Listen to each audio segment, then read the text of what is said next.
Hey everyone, thank you so much for joining us on today's webinar, Employee Recognition Best Practices in Healthcare.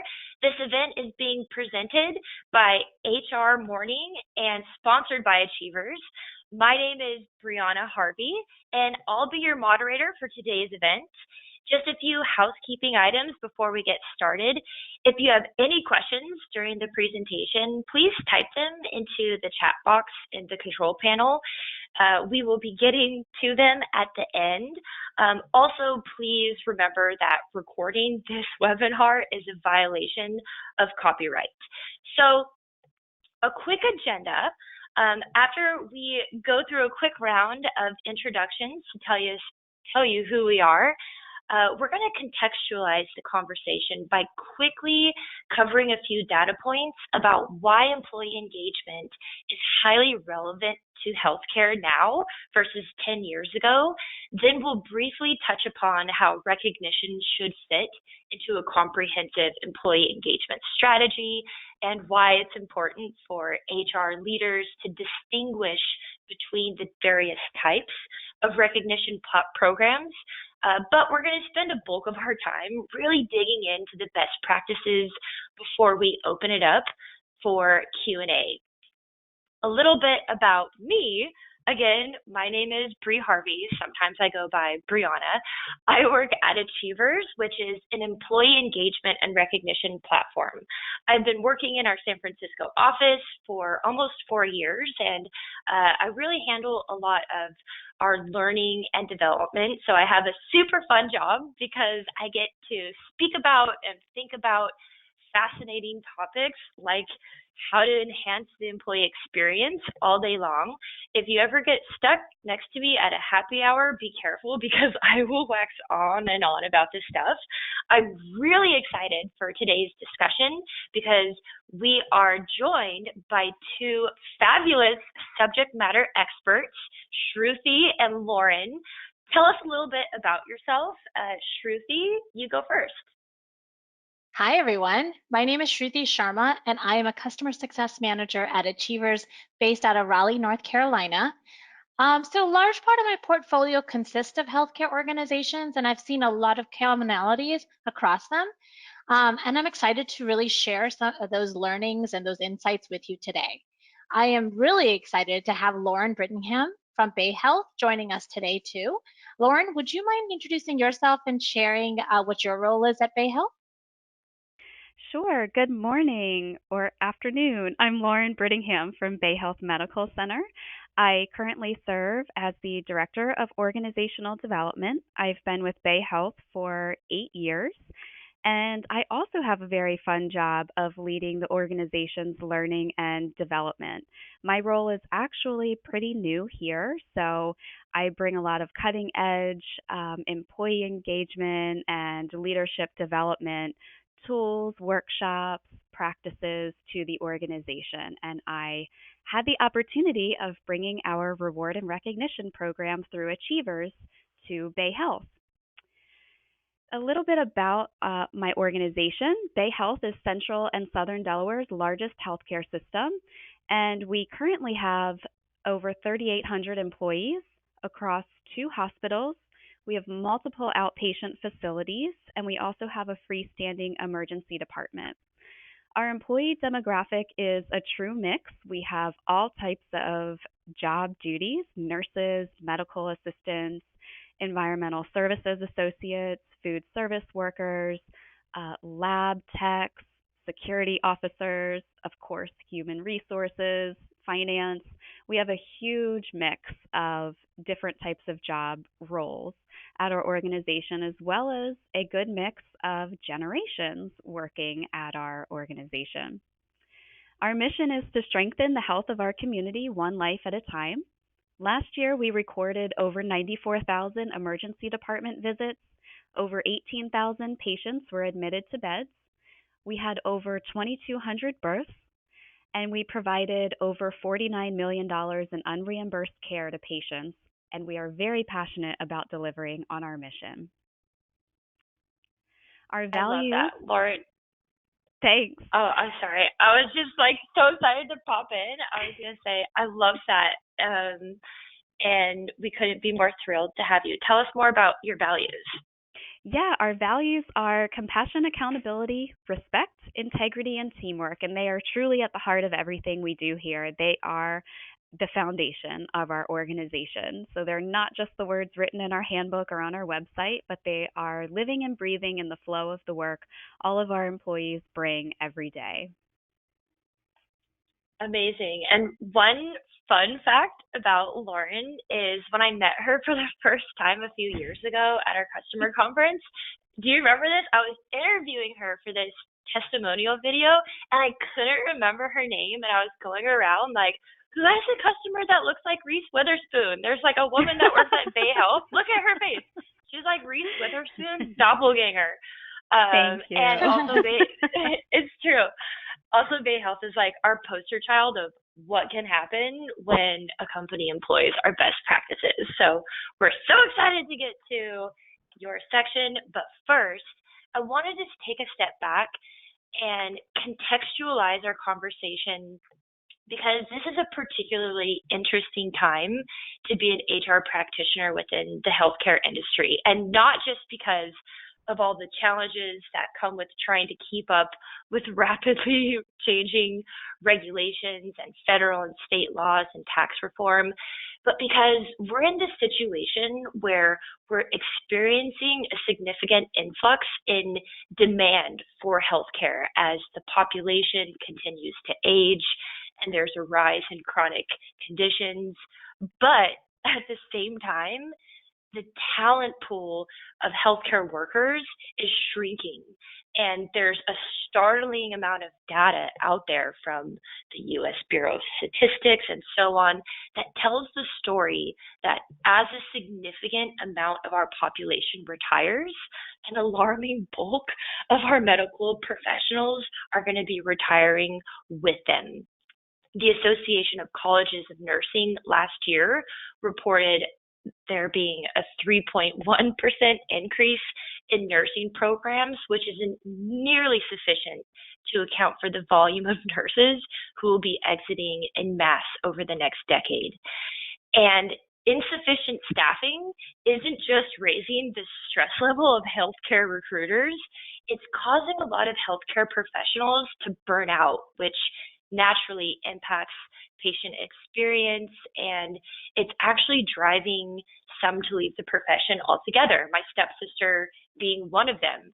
After less than 2 years of working as an RN, we were all so shocked when she told us she was switching careers because she had worked so tirelessly to get there. And I remember her describing the level of her burnout between all the overtime, the night shifts, and being on her feet for like 10 consecutive hours a day, combined with demands made by her by patients' families, administrators, and so on. And although she had gone in with the purest of intentions to really make a difference in the world and helping people, she left feeling like she had become this bitter, angry, irritable person she didn't recognize. And it's not new news to anyone on this call that there are healthcare professionals, nurses out there that, statistically speaking, most likely some of them work for your organizations right now that haven't quite gotten to their breaking point, but are getting closer each shift. And to some extent, high burnout levels are contributing to the record levels of turnover that are being experienced at the hospital level. According to this year's National Healthcare Retention and Staffing Report, average hospital turnover is the highest it's been on record in almost a decade. So basically, HR functions within healthcare are not only trying to keep up with a rapidly changing landscape of regulations and laws, but we're encountering this perfect storm of an increase in healthcare demands thanks to the rise of chronic illness and an aging population, while dealing with the implications of a very real labor shortage and skill gap that's unfortunately just about to get worse, considering a sizable chunk of the existing healthcare workforce will be putting down their stethoscopes soon, all while burnout and turnover is on the rise.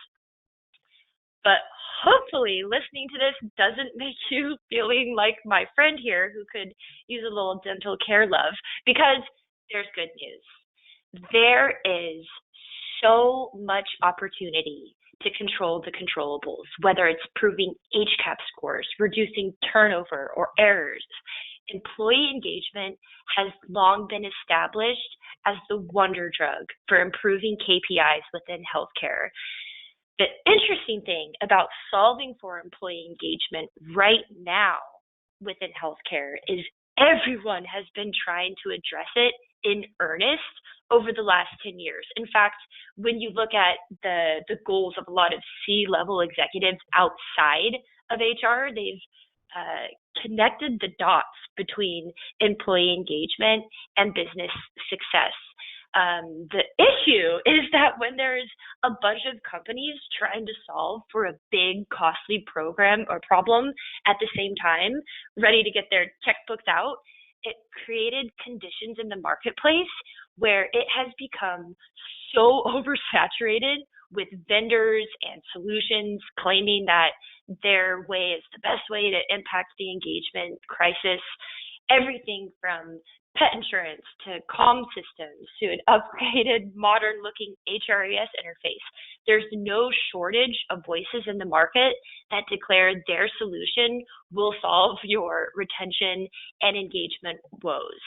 And unfortunately, a lot of HR practitioners are finding it difficult to decipher what will make the biggest impact in terms of areas of investment at their unique organization. And people spend a lot of time discussing what they should do rather than executing.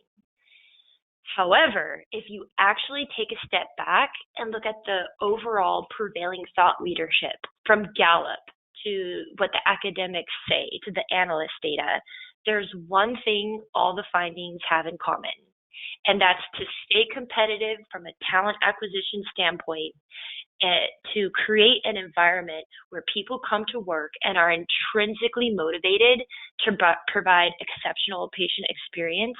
The science is clear that recognition is the best way to move the needle on employee engagement. Every year, Aon conducts an extremely comprehensive study on engagement trends, and they publish a report which always has this little section highlighting the biggest opportunities to impact engagement. Recognition consistently stacks at the top of the list. But even without looking at the scientific evidence, it's kind of common sense if you think about it. It doesn't matter who you are and what hospital you work at, when your daily contributions are consistently acknowledged in a meaningful and transparent way by the people around you, and it makes sense. You're going to be a little less inclined to take a call from a recruiter if you feel genuinely appreciated and have a sense of what you do on a daily basis, how that impacts the success of the organization. You're going to be a little more inclined to go out of your way for a patient. However, not all recognition is created equal. One common thing we see from healthcare organizations is they feel they've kind of checked the box on recognition because they have a couple of recognition programs in place, but it's not as simple as securing more budget so you can inject more nomination-based awards into your ecosystem. There's a lot of really interesting neuroscience that looks at what happens in the brain when someone receives recognition. Basically, there's this little hit of dopamine that doesn't just give us an emotional high, it also contributes to creative problem solving and results in an uplift in performance. However, these positive effects are relatively short-lived. For recognition to have an enduring impact on employee engagement, it has to be offered regularly. Gallup recommends every 7 days. Our personal benchmark at Achievers for healthcare is at least once a month. Um, and if you're familiar with Bersin by Deloitte's model of recognition maturity, this next bit will sound a little familiar to you. But when you look at the evolution of recognition, back in the day, it all started with years of service celebrations, but the social contract between employers and employees was different back then. It was definitely an employer's market, and people were sticking around for decades at a time. And quite frankly, it was more meaningful to have that overpriced plaque on your wall. But things have changed. People aren't hanging out at the same company for 40 years any longer, certainly not nurses. And although there is absolutely a use case for acknowledging someone's service anniversary, if the end game is to impact retention or improve performance, this type of recognition program alone probably is not going to cut it. In the early to mid 2000s, the workplace dynamics were very different for reasons I won't get into, but the market kind of connected the dots between the fact that if you're trying to incentivize specific behaviors, the recognition and reward should be linked as tightly as possible to those behaviors that are exhibited. So the indicators of a recognition 2.0 is there will be some nomination-based awards, some incentives possibly, maybe even some spot bonuses, cash to payroll, that type of thing. But most of the recognition is top-down with approvals, and there will typically be a low recognition coverage that's very heavy on the rewards. The third paradigm of recognition was actually born in 2008. Achievers was the first to go to market with a concept and a product that focused on peer-to-peer recognition. And we've spent more than a decade perfecting this blended approach where we're still maintaining some of those higher dollar value awards that are more prestigious and more meaningful, even if they are more top-down. But we know the only way to transform culture and truly make a sustaining, lasting impact on employee engagement is leading with non-monetary, peer-to-peer, multi-directional, real-time recognition. And that is reflected across our customer base in the fact that the average employee on the Achievers platform receives at least one recognition per month. Lauren, would you mind painting a brief picture of what Bay Health's recognition landscape looked like prior to implementing a more social recognition platform? Sure. So we definitely had and still have a years of service program. It makes it a little bit tough because when you're a new employee coming in, you realize you don't really get a nice recognition until you've been with our organization for 5 years. That's a long time when you're just starting out. So, years of service program, which really only recognize the amount of time you've worked at our organization. We had a hodgepodge of nomination based awards. We had Employee of the Quarter, Employee of the Month. Um, what our issue was with those was eventually not many people would get nominated for those, or it would be the same people all the time. So it really wasn't as impactful as it was set out to be. We had a previous uh, recognition program that was on paper that we called Keys for Deeds, in which only managers could write out recognitions and give little fake dollar amounts to employees in which they could choose rewards from a very small limited category. It wasn't transparent at all, so we didn't know which employees were being recognized across the organization for what. And we also had at the organizational level a shared bonus that we called shared rewards, which would pay out if we hit certain financial goals and patient satisfaction goals over a fiscal year. So I like to chime in for just a minute. There is one thing I'd like to emphasize is when we look at this recognition maturity model, one thing which isn't listed on here is that informal verbal praise. And I'd really like to point this out because many prospective customers or new customers I meet with in healthcare are at times falsely assuming that having a peer-to-peer recognition platform will mitigate or replace this type of informal recognition. And that couldn't actually be further from the truth. When you create an environment where recognizing your coworkers becomes a part of the culture, a part of that daily flow, those one-on-one moments outside of the platform where people are like, hey, I saw what you did back there, thank you so much, are only going to amplify because you've created conditions where expressing appreciation is normalized. So no technology could ever replace those moments, but that right kind of technology can actually amplify them. That's a really good point.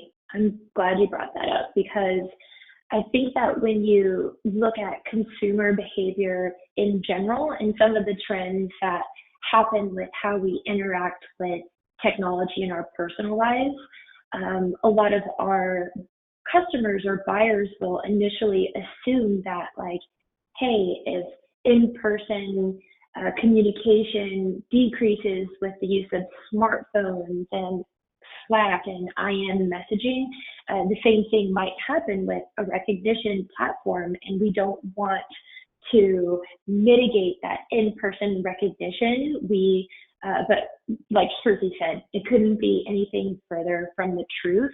When you foster that culture of recognition and you train employees on best practices for recognition, those in-person one-off verbal praise moments are not just going to amplify, but be actually more meaningful. In fact, some of my favorite recognitions I've ever received have been from outside of our platform. So that was a great point. Lauren, would you mind kind of taking us back to the period when you were evaluating recognition solutions and what you were looking to accomplish? Sure. So, as I mentioned before, we had a lot of different recognition programs, but we noticed that we weren't really successful with moving the needle on our strategic goals. We didn't see our organizational bonus payout really help employees impact the patient experience. We didn't really see that move in employee engagement, so we knew that we really weren't connecting the dots.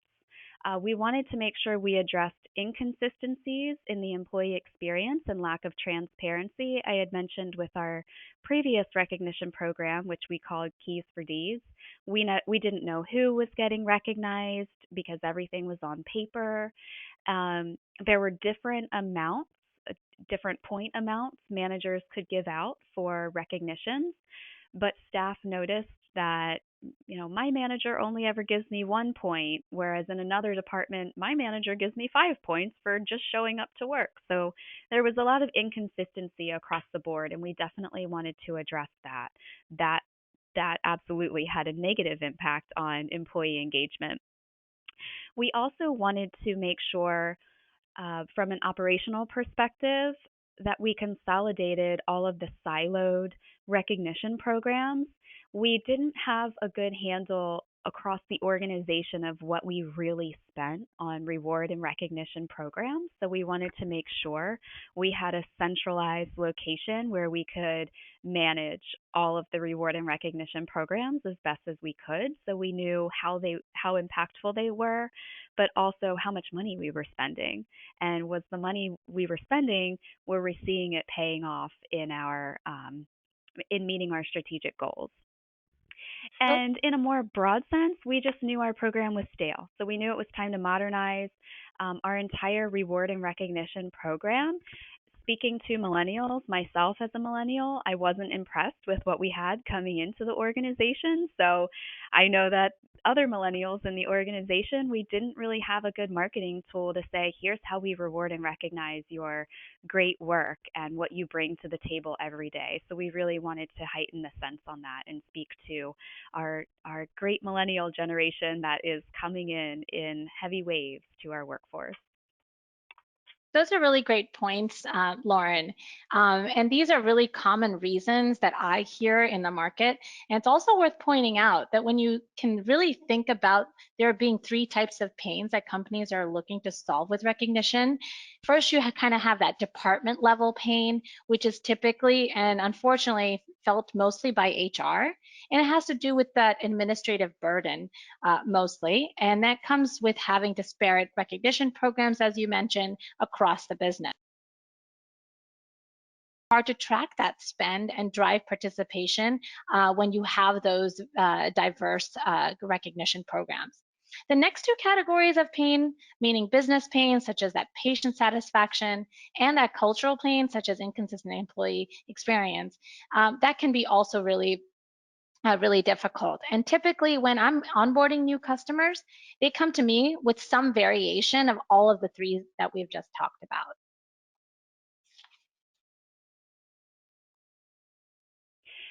When I think back to the period when we were evaluating solutions, I can think of a lot of lessons that we learned during that phase, but a few stick out in particular. So the first involves aligning internally on how we want to execute something like this. Implementing a new reward and recognition program was no small feat. It impacts every employee across the board. So it was a really big project and a really big initiative to bring to the table. I worked with an internal team that we called our people committee, and we worked through looking at different programs and thinking about what we really wanted in a reward and recognition system. Our people committee was bought in, um, but our next step was not only getting that buy in, but figuring out how we were going to afford a new program, how we were going to shift the budget, how we were going to facilitate the change management and create something new. That also came with some internal pains, getting rid of programs we've had in place forever. Some people, it was hard to let go of something we had forever. So to say we were no longer having our Keys for Deeds program and we're revamping and getting rid of Employee of the Year, Employee of the Quarter, some people thought, oh gosh, why would you do that? So we really had to think about how we can positively get rid of some programs that weren't as successful as we wanted them to be, but positively move that money over and really push the new recognition system, but talk about culturally where it was going to help take us. Secondly, we also knew in order for our program to be successful, we would really need to emphasize non-monetary peer-to-peer recognition. So we know that recognition doesn't always have to come with a reward attached for it. I always love using this example. Every time somebody holds the door for you and you walk through, you don't reach into your pocket and pull out a $5 bill and say, thank you, here's $5 for that. You usually just say thank you and keep moving. So every recognition didn't have to come with a monetary value. And that was a cultural shift as well that we needed to bring to our organization, making employees understand that you can say thank you all day, but it doesn't always have to come with a monetary value, but keep saying thank you because that goes a long way. Thank you, great job for what you did. That little great job goes a long way, as Bree mentioned earlier with the neuroscience. Another thing in hindsight that really helped us was gaining executive buy-in up front. So we knew we couldn't go to the executive team and say, we want this new system and it's going to cost X amount of dollars. We knew that they would shut down, they would tune us out, and they would say, no, you're on the bottom of the list, we're not interested. So if we wanted a new program and we knew there were some things that we needed to get rid of and we needed to really shift our culture, we wanted to present to the executive team, here's our solution. Here's our solution first. Let's talk about what we have in terms of reward and recognition. Let's talk about how these things aren't really helping us meet our goals that we thought they would help us meet, but here's how we think we can get there. And this can remain cost neutral because we will get rid of, collapse these programs, including our shared rewards bonus program. We completely collapsed that and took all of the money spent in that, Keys for Deeds, and we put it into our reward and recognition program with Achievers. So I think because we came to the table with a solution from the start, instead of our executive team shutting down, it really got their wheels spinning and they were thinking about, yeah, culturally, where are we? Where do we want to go? Okay, let's pay attention to this. We already spent X amount of dollars on existing programs. So if we moved it to a new program and really worked on changing our culture, what could this look like? So they were really bought in from the start, and that was a great aha moment. Kind of jumping forward in time, our program, which we branded as Driven, Driven is based off of our promise, which is we are driven to bring the nation's best healthcare to our communities here at home. So we took that word driven and named it our program.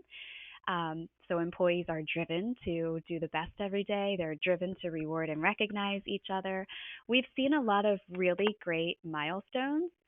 Um, Instead of going through all of the metrics that you have in front of you, which are all really, really awesome, what I can speak to the metrics I'm most proud of is the fact that our program adoption is 98%.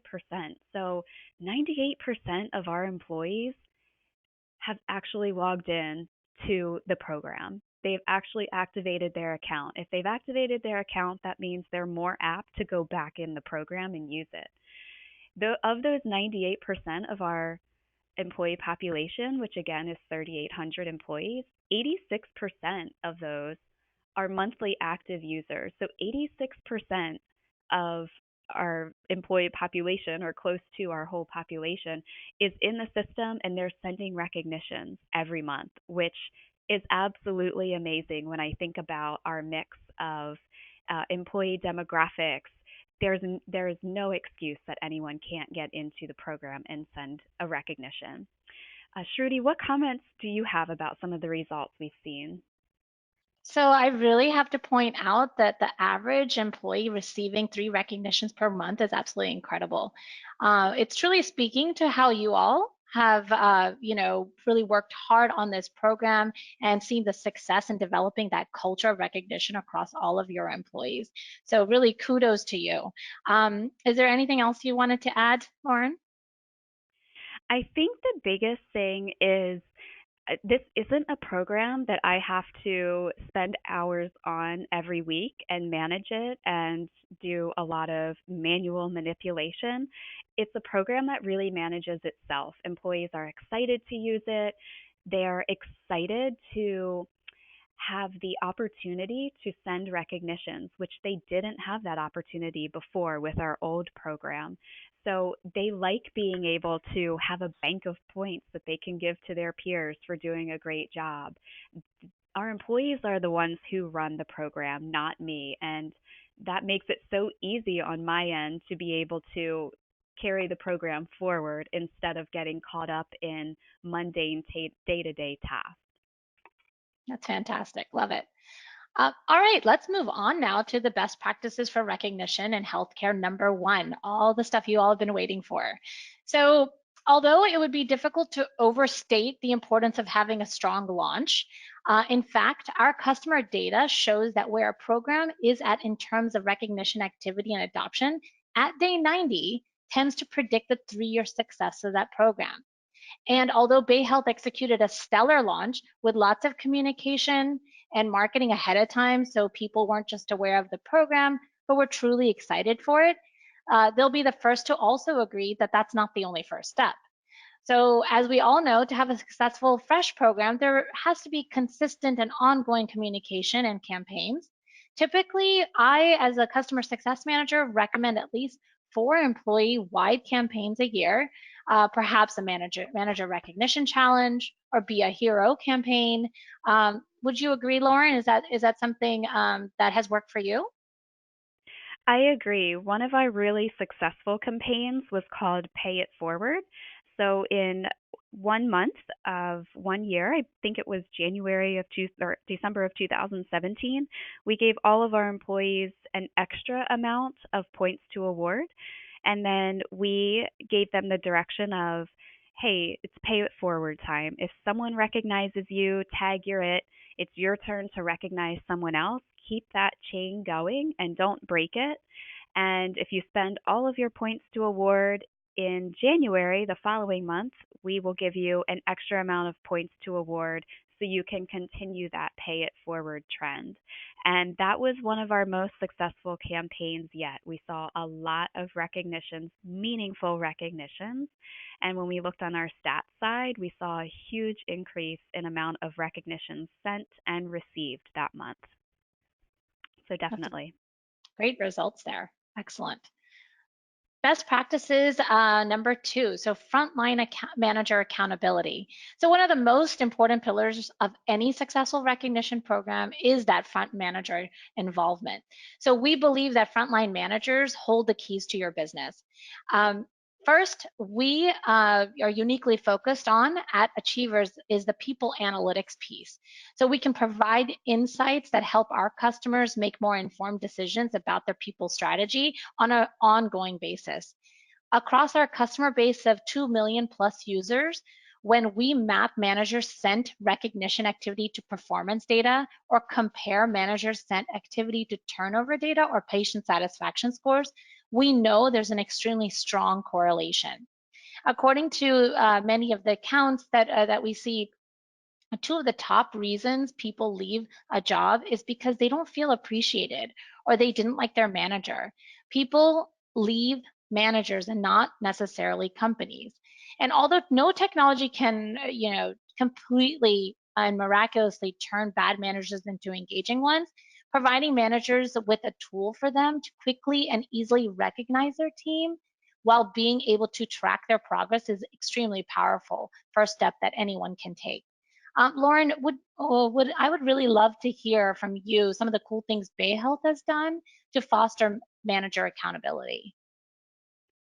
Sure. So we really try to focus with our managers on that positive reinforcement, um, teaching employees how to be successful, recognizing those moments that you want to see them do again and again and again. We don't want our leaders just to wait until something goes wrong and then take punitive action. We don't want that to be employees' only memory of Bay Health. So we really make sure that when we built our budgets, we gave leaders a lot of points to make sure they could send a lot of recognitions throughout their span and across spans as well. Um, we ask leaders to set a goal of sending a certain amount of recognitions a week, whether that's 3 recognitions a week, 5 recognitions a week. We ask them to set a goal and really stick to that. When we look at our employee engagement results, the question around employees feeling rewarded and recognized at our organization for the past 3 years has been rated really high. And again, I credit that back to not only changing our culture around reward and recognition, but really empowering our managers and our frontline leaders to be the ones giving that recognition, not just relying on the frontline staff to be recognizing each other, but making sure the managers really drive that.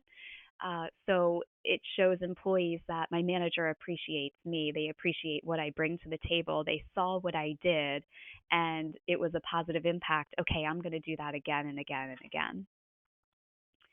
Another cool thing we did is we actually involved frontline employees. So we were getting their buy in early on, and there became a sense of ownership. So before we even rolled out our new program, we used existing town halls and we kind of hijacked them, but we said, hey, we want to talk to you about reward and recognition.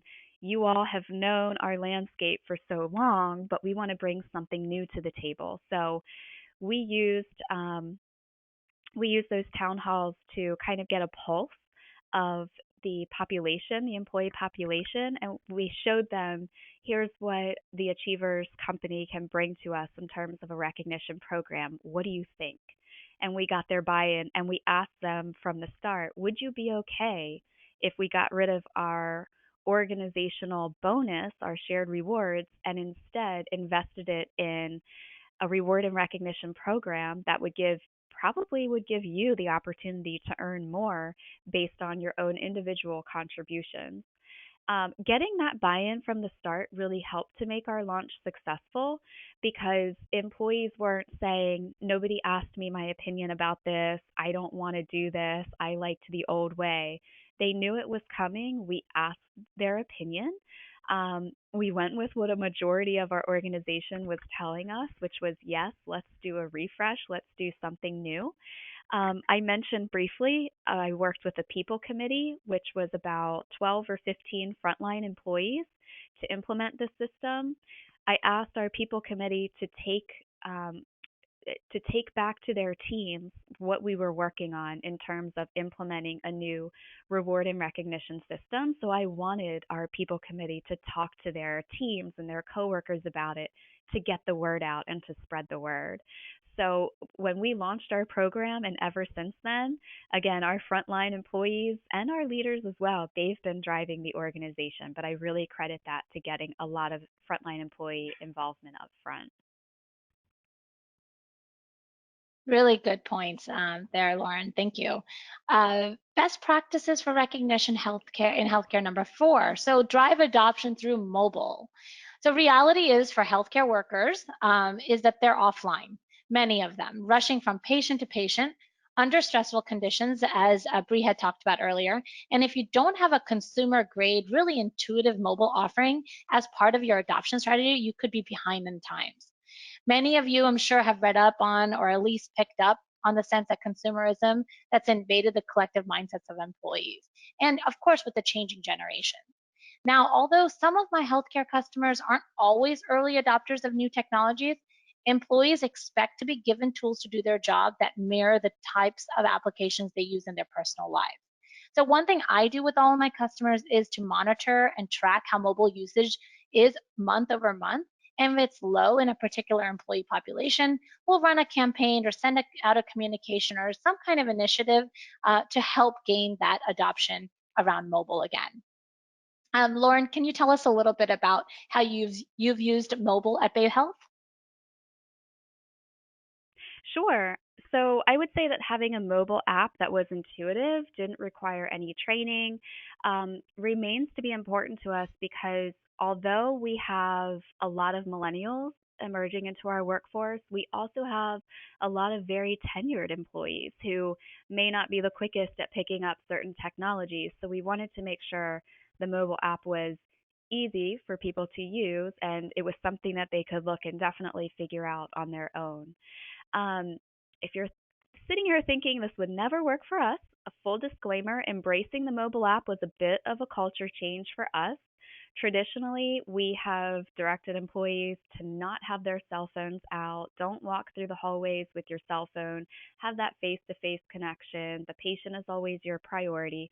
And while all of that remains true, we did I guess, relax our rules just a tad to say, hey, recognition is so important that if you find you don't have time to sit down at a computer because you're charting or you're not at a computer at all for your job, use the mobile app. Make sure you don't pull your phone out in front of patients and try not to walk through the halls with it in front of you. But when you have a chance to take a quick break in the break room or, out of sight from our external customers, our patients or visitors or their families, take a moment to make sure you send that recognition using your mobile app. Our CEO, that's the way he recognizes is through his mobile app. He always has his cell phone out. He's always boosting people, but he does that because he's always on the go. So the mobile app works for him. He's also very good with technology. So yeah, the use of mobile app has actually worked out well for us, and we haven't actually run into any issues with it. So it's been a good thing. I love that emphasis on quick. It's like sometimes when we talk to healthcare potential customers, they're like, I can't even get my people to fill out their charts. How am I going to get my frontline managers and everyone to be sending recognitions? And the reality of the situation is it can take as little as 30 seconds to send a recognition. So I love that. In summary, the 4 top best practices for recognition within healthcare are kind of around ongoing communication and campaigns, not just launching it and leaving it, but ensuring that you're very aligned with your communication strategy for the year. Also, huge opportunity to really ensure that you're controlling the controllables with regards to frontline manager accountability. Lauren, I love that you guys you're not taking this punitive approach, but you're getting more bees with honey and circulating those success stories, block off time on your calendar. Hey, what are you doing that's working that we can replicate? As well as getting that frontline employee involvement early on and often. So it's really employee led and has the condition, and the program has the conditions in place to really be embraced by the employee population. And of course, mobile. If you don't have a consumer grade world class mobile app, you are missing the boat. So before we get into your questions, I'm seeing here in the chat we have some good ones, and I think we have enough time to power through a couple of them.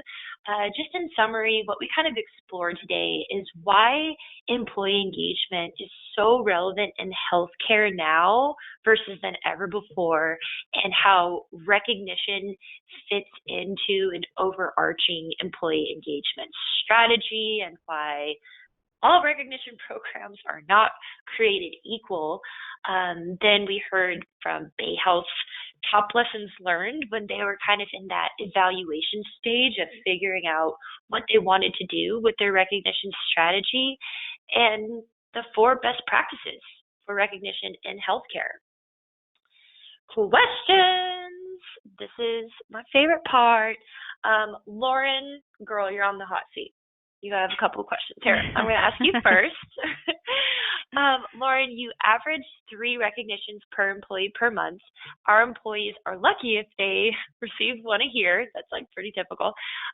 3 recognitions seems like a lot.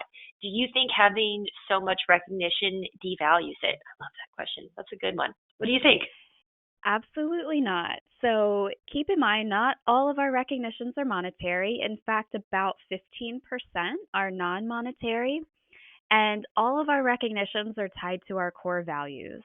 So when an employee sends a recognition, they have to tie it back and say, here's how your actions tied into compassion, accountability, respect, integrity, or teamwork.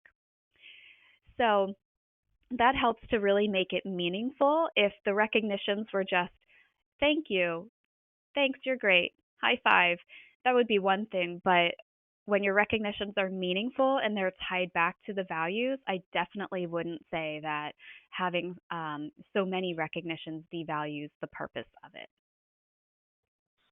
Love it. Sweet. Shruti, I'm sorry, you're in the hot seat now. I have a really good question here for you. Shruti, I understand you work with a lot of healthcare customers. Would you be able to speak on average how much your healthcare customers spend on rewards per employee per year? Ooh, I hope you prepared this data ahead of time. Actually, I love this question because I was recently asked this and I happen to know off the top of my head because that's what we do here at Achievers. World at Work, which is arguably the prevailing thought leader in terms of compensation and benefits, publishes a report every other year where they analyze companies and where the spend is in terms of rewards. And according to them, a majority of the companies spending over 0.3% of their annual payroll. So what we found within our own customer base is that figure is actually a bit aggressive. But last year, on average, across all our programs, our customers spent on average $81 per employee. And within healthcare, a sector of our portfolio, it's slightly higher at about $86 per employee. But the research arm of our organization has postulated why we have that variance. And we think it has to do with the fact that the average pay of an employee who works in healthcare is higher than that of some other industries that we see. In general, the higher the salary of an employee of the population, the higher the reward spend, although that's certainly not always the case, depending, of course, the nature of your business. Dang, I'm glad that you got that question. I wouldn't have known how to answer that. Awesome. Thank you. Okay, I'm going to take one for Lauren again. Um, so we're in a similar situation to you where we did a survey and we know our current recognition program is stale, but we're having a hard time getting our executives on board. We would like to know more about how you articulated the business case for something like this to get your executives on board.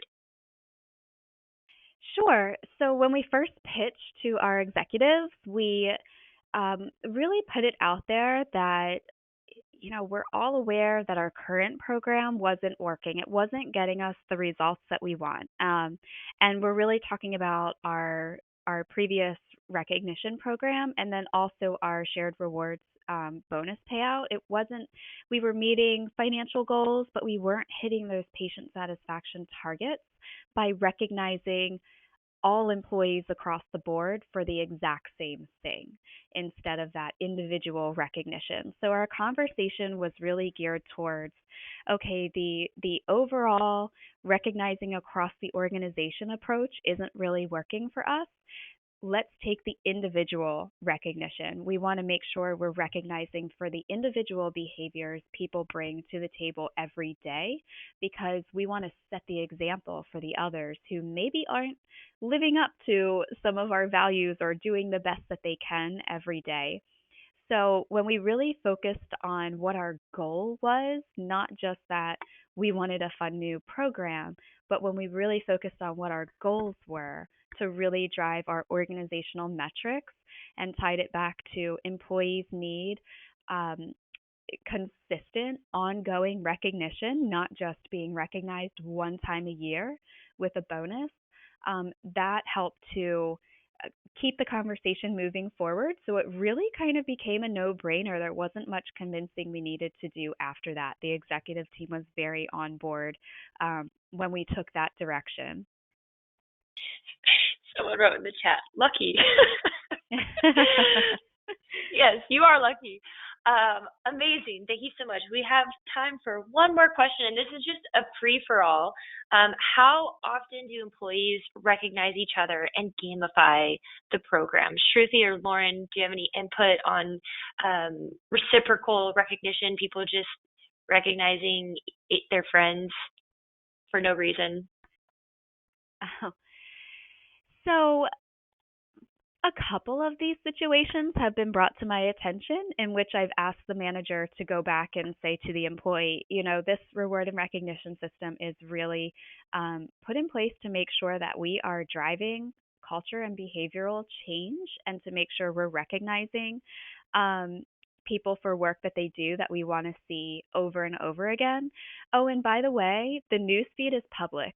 So if you're just passing points back and forth, everybody can see it. So make sure your recognitions are meaningful. If not, your coworkers are going to question you. And that actually helped to squash some, I would call it misuse. Pretty early on, I had those conversations maybe 2 years ago. I haven't had that conversation in a long time, and I haven't seen people really gaming the system in a long time. I would agree. Yeah, and I think just to emphasize that it is fully transparent. It's self-policing in a way. So, it is, really to set good examples. But if those cases do happen, it becomes pretty obvious. And we can certainly take care of that, as Lauren mentioned. Yeah, the transparency is kind of like a reply all.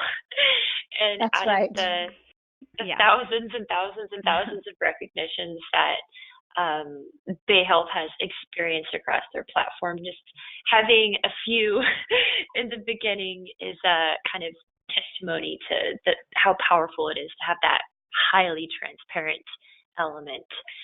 Oh, I can't believe we're at time, you guys. Hopefully, no one feels like my little fox friend here.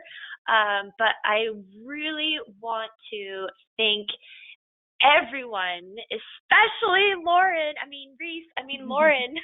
from Bay Health for graciously taking time out of your day to share all the wonderful successes and insights you've employed with your recognition best strategy at Bay Health. If you want to continue the conversation, please don't hesitate to reach out. I know we didn't get to all of the questions, but we will personally be following up with answers to each of them. And thank you so much and make it a great rest of your day. Thank you. Thanks, everyone. Thanks for having me. Bye, Lauren. Thank you. Bye, Bree.